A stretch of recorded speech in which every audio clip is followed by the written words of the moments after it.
نماز تراویح کیا ہے، اس کی اہمیت کیا ہے اور پیارے پیغمبر جناب محمد صلی اللہ علیہ وآلہ وسلم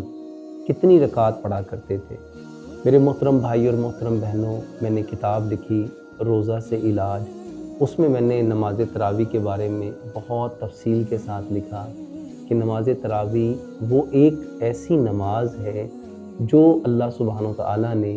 رمضان المبارک کے مہینے میں ہر مسلمان کے لیے ضروری قرار دی کہ اس کو لازمی پڑھنا چاہیے۔ نماز تراویح کیونکہ پیارے پیغمبر جناب محمد صلی اللہ علیہ وآلہ وسلم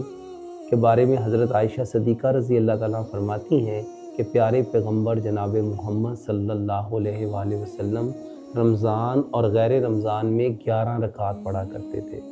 میرے محترم بھائی اور محترم بہنوں، نماز تراویح عشاء کی نماز کے بعد جب ہم 2 سنتیں ادا کر لیتے ہیں اس کے بعد پڑھی جاتی ہے۔ اسی نماز کو قیام اللیل بھی کہتے ہیں، اور یہی نماز میرے محترم بھائیوں پیارے پیغمبر جناب محمد صلی اللہ علیہ وآلہ وسلم سحری سے پہلے پڑھا کرتے تھے۔ یہ وہ نماز ہے جس کے بارے میں نبی صلی اللہ علیہ وآلہ وسلم تو پورا سال اہتمام فرماتے تھے۔ اب اللہ سبحانہ و تعالیٰ یہ چاہتے ہیں کہ ہم مسلمان پیارے پیغمبر جناب محمد صلی اللہ علیہ وآلہ وسلم کے نقش قدم پہ چلنے والے بن جائیں۔ تو سال میں 12 مہینے ہیں، اس میں تو ہم 11 ماہ تو ہم نے اس کا اہتمام نہیں کیا، تو جو مہینہ اللہ تعالیٰ نے اپنے لیے رکھا ہے، رمضان اللہ کا مہینہ ہے، اور اس میں کیے گئے جتنے اعمال ہیں، افعال ہیں، اس کا بدلہ اللہ سبحانہ و تعالیٰ نے خود دینا ہے۔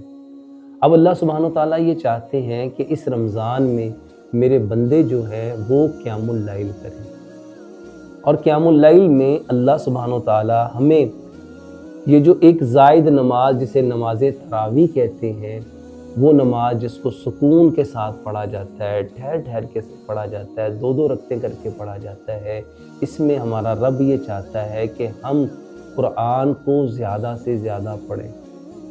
تاکہ ہمارا جو اللہ سبحانہ و تعالیٰ کے ساتھ تعلق ہے، کیونکہ ایک انسان کا اللہ سبحانہ و تعالیٰ کے ساتھ تعلق سب سے زیادہ سجدے کی حالت میں ہوتا ہے۔ انسان اپنے رب کو نماز کی حالت میں سب سے زیادہ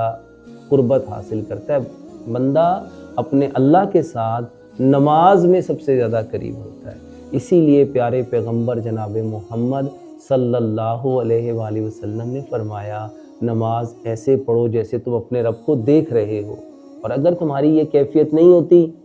تو اپنے من کی یہ کیفیت بناؤ کہ میرا رب مجھے دیکھ رہا ہے۔ اور پیارے پیغمبر جناب محمد صلی اللہ علیہ وآلہ وسلم رمضان المبارک میں نماز تراویح کا اہتمام کرتے تھے، اور اس کی باقاعدگی کے ساتھ اہتمام کے ساتھ اس کو پڑھا کرتے تھے۔ نبی صلی اللہ علیہ وآلہ وسلم نے چند دن 2-3 دن نبی صلی اللہ علیہ وسلم نے نماز تراویح کی جماعت کروائی، اور پھر اس ڈر سے کہ کہیں مسلمانوں پہ، میری امت پہ یہ نماز کہیں فرض نہ ہو جائے، تو پھر نبی صلی اللہ علیہ وسلم نے حکم دیا کہ اس کو سارے تنہا پڑھیں، اکیلا پڑھیں۔ میرے محترم بھائیوں، جماعت کے ساتھ پڑھنا اور اکیلے پڑھنے کے پیچھے لاجک ہیں، کچھ وجوہات ہیں۔ پیارے پیغمبر جناب محمد صلی اللہ علیہ وآلہ وسلم کیونکہ رحمت للعالمین ہے، اس لیے نبی صلی اللہ علیہ وآلہ وسلم نے اپنی امت پہ کہ کہیں یہ فرض نہ ہو جائے، آپ صلی اللہ علیہ وآلہ وسلم نے پھر اس کو باجماعت ادا نہیں کیا، اور ہمیں اس کا اہتمام کرنے کا حکم اس لیے دیا کہ ہم زیادہ سے زیادہ اللہ سبحانہ و تعالیٰ کے قریب ہو جائیں۔ اور رمضان المبارک میں کیونکہ اللہ تعالیٰ نے نوافل کو فرائض کے برابر کر دیا ہے، اور فرائض کو 70 گنا بڑھا دیا ہے، تو اللہ تعالیٰ سے نبی صلی اللہ علیہ وسلم یہ چاہتے ہیں کہ اللہ تعالیٰ سے ہم زیادہ سے زیادہ باتیں کریں، زیادہ سے زیادہ قریب ہوں، ہمارا تعلق قرآن کے ساتھ زیادہ بڑھے، اللہ سبحانہ و تعالیٰ کے ساتھ ہماری قربت بڑھے، اس کے لیے صلاۃ و تراویح ہے۔ اور اس میں ہمیں کرنا کیا تھا؟ ہم قرآن کو سکون کے ساتھ پڑھتے۔ پہلے تو ہم خود اہتمام کرتے کہ ہم خود قرآن پڑھیں، اگر ہمیں قرآن پڑھنا نہیں آتا تو ہم جماعت کے ساتھ جس کو قرآن آتا ہے ہم اس کے پیچھے قرآن کو سنیں، اور پھر اس کو جاننے کی کوشش کریں کہ ہمارا رب ہمیں اس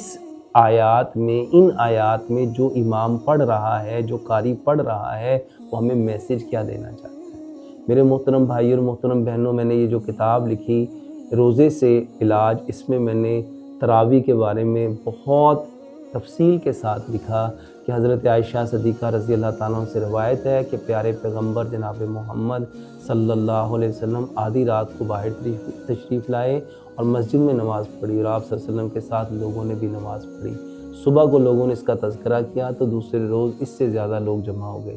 اور انہوں نے آپ صلی اللہ علیہ وسلم کے ساتھ نماز تراویح پڑھی۔ صبح لوگوں نے اس کا چرچا کیا تو تیسری رات نمازی بہت زیادہ ہو گئے، تو پیارے پیغمبر جناب محمد صلی اللہ علیہ وسلم باہر تشریف لائے اور نماز پڑھی۔ لوگوں نے بھی آپ صلی اللہ علیہ وآلہ وسلم کے ساتھ نماز پڑھی۔ جب چوتھی رات آئی تو مسجد لوگوں سے عاجز آ گئی، یعنی بھر گئی۔ اس رات پیارے پیغمبر جناب محمد صلی اللہ علیہ وآلہ وسلم مسجد میں نماز تراویح پڑھنے کے لیے نہیں آئے، حتیٰ کہ آپ صلی اللہ علیہ وسلم صبح کی نماز کے لیے باہر تشریف لائے۔ جب صبح کی نماز پڑھ لی تو لوگوں کی طرف متوجہ ہوئے اور خطبہ پڑھا، اور پھر پیارے پیغمبر جناب محمد صلی اللہ علیہ وآلہ وسلم نے ارشاد فرمایا، اللہ تبارک تعالیٰ کی حمد و ثنا کے بعد شان یہ ہے کہ مسجد میں تمہارا موجود ہونا مجھ پر مخفی نہ تھا، مگر مجھے ڈر ہوا کہ کہیں تم پر تراویح کی نماز فرض نہ ہو جائے، پھر تم اس کے ادا کرنے سے عاجز ہو جاؤ۔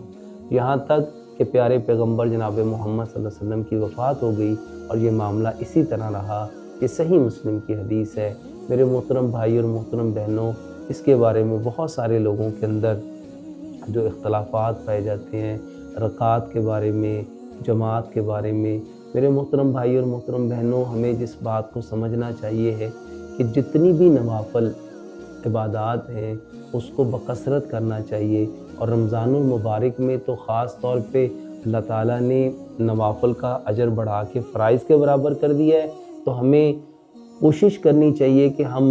جتنی ہمیں طاقت ہے، استعداد ہے، ہم اس کے اوپر عمل کریں، اور جو کام پیارے پیغمبر جناب محمد صلی اللہ علیہ وآلہ وسلم نے کیا تھا، ہمیں من و عن ویسے ہی وہی کام اسی طریقے سے، اسی اسلوب سے، اسی منہج سے ہمیں بھی کرنا چاہیے۔ اور نماز تراویح جو ہے، پیارے پیغمبر جناب محمد صلی اللہ علیہ وآلہ وسلم نے اس کا جتنا اہتمام کیا، جس قدر اس کا اہتمام کیا، جس طرح سے اہتمام کیا، ہمیں بھی چاہیے کہ نماز تراویح کو اسی طرح اہتمام کے ساتھ پڑھیں، اسی مقدار میں پڑھیں، انہی رکعات میں پڑھیں، اسی انداز میں پڑھیں جس طرح پیارے پیغمبر جناب محمد صلی اللہ علیہ وآلہ وسلم نے اس پہ عمل کیا، جس طرح پیارے پیغمبر جناب محمد صلی اللہ علیہ وآلہ وسلم کے صحابہ نے اس کے اوپر عمل کیا۔ اللہ سے ہم دعا کرتے ہیں اللہ سبحانہ وتعالی ہمیں بھی نماز تراویح کو اسی طرح پڑھنے کی، اس کو اسی طرح عمل کرنے کی توفیق عطا فرمائے۔ ابھی تک اگر آپ نے ہمارے اس چینل کو لائک نہیں کیا، سبسکرائب نہیں کیا، بیل آئیکن کے بٹن کو پریس نہیں کیا، تو ہمارے چینل کو لائک بھی کیجئے، سبسکرائب بھی کیجئے، اور بیل آئیکن کے بٹن کو پریس بھی کیجئے تاکہ ہماری ہر آنے والی نئی ویڈیو آپ تک پہنچ سکے۔ اس چینل کے علاوہ ہمارا کوئی چینل نہیں ہے۔ السلام علیکم ورحمۃ اللہ وبرکاتہ۔